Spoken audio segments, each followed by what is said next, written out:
Hello, ഇന്ന് കുറച്ച് fresh കണവ ഇട്ടിട്ടുണ്ട് കേട്ടോ. ഇതെങ്ങനെ തോരൻ വെക്കുന്നതെന്ന് നോക്കിയാലോ. ഇത് ക്ലീൻ ചെയ്യുന്ന വീഡിയോ ഞാൻ ഇട്ടിട്ടുണ്ട് കേട്ടോ. അതെല്ലാവരും ഒന്ന് കയറി കാണണേ. അതിനുശേഷം നിങ്ങൾ ഈ വീഡിയോ കാണാവേ, എങ്കിലും നിങ്ങൾക്ക് എന്തെങ്കിലുമൊക്കെ മനസ്സിലാവത്തുള്ളൂ കേട്ടോ. പിന്നെ ഇത് തോരൻ വെക്കുന്ന വീഡിയോയിലേക്ക് പോയാലോ.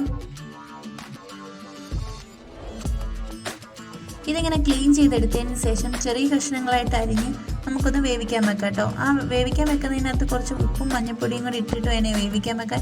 ഒരു 5 മിനിറ്റ് അതിൻ്റെ ഉള്ളിൽ തിളയൊക്കെ വന്നാൽ നമുക്ക് ഊറ്റി മാറ്റി വെക്കാവേ. അതിനുശേഷം ഇതിന് അരപ്പുകൾ തയ്യാറാക്കാം കേട്ടോ. കൊച്ചുള്ളിയോ സവാളയോ അത് നിങ്ങളുടെ ഇഷ്ടത്തിന് എടുക്കാവേ. ഇഞ്ചി വെളുത്തുള്ളി പേസ്റ്റും അത് നിങ്ങളുടെ ആവശ്യത്തിന് ആഡ് ചെയ്യാം. അതിനുശേഷം കുറച്ച് തേങ്ങയും ജീരകവും ചതച്ച് വെക്കുന്നുണ്ട്.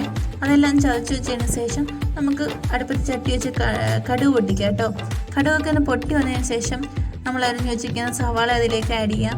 അതൊന്ന് പെട്ടെന്ന് വഴണ്ടിയിട്ട് അല്പം ഉപ്പും കൂടെ ആഡ് ചെയ്യുന്നുണ്ട് ഞാൻ. അതൊന്ന് ആഡ് ചെയ്ത് ഒന്ന് വഴണ്ട് വന്നതിന് ശേഷം നമ്മുടെ ഇഞ്ചി വെളുത്തുള്ളി പേസ്റ്റൊക്കെ ഇട്ട് ഒന്ന് പച്ചമണം മാറി വന്നതിന് ശേഷം അരച്ച് വെച്ചിരിക്കുന്ന തേങ്ങ അതിലേക്ക് ആഡ് ചെയ്തു. പിന്നെ കണവയായിട്ടോ ഇട്ട് കൊടുക്കുന്നത്. അതൊക്കെ ഒന്ന് വഴണ്ട് വന്നതിന് ശേഷം കുറച്ച് മഞ്ഞൾപ്പൊടി, കുറച്ച് ഗരം മസാല, കുറച്ച് ഉപ്പ്, കുറച്ച് മുളക് പൊടി, കളറിന് വേണ്ടിയിട്ടോ ഞാൻ മുളക് പൊടി ഇട്ട്. പിന്നെ എരിവിന് വേണ്ടിയിട്ട് അല്പം കുരുമുളക് കൊണ്ട് ആഡ് ചെയ്യുന്നുണ്ട്. നിങ്ങൾക്ക് താല്പര്യം ഉണ്ടെങ്കിൽ കുരുമുളക് ആഡ് ചെയ്താൽ മതി. അതിന് ശേഷം ഇതിൻ്റെ എല്ലാം ഒന്ന് വഴണ്ട് വന്നതിന് ശേഷം ഉപ്പ് നോക്കിയതിന് ശേഷം പിന്നെ ഉപ്പ് നമ്മൾ ആഡ് ചെയ്യാവേ.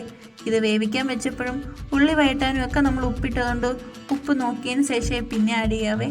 ഇതെല്ലാം നോക്കി അതിൻ്റെ അരപ്പം നോക്കി വെന്ത് വന്നതിന് ശേഷം കുറച്ച് ഉപ്പ് കൂടെ ആഡ് ചെയ്താൽ നമ്മുടെ അടിപൊളി തോരൻ ഇവിടെ റെഡി ആയിട്ടുണ്ട്.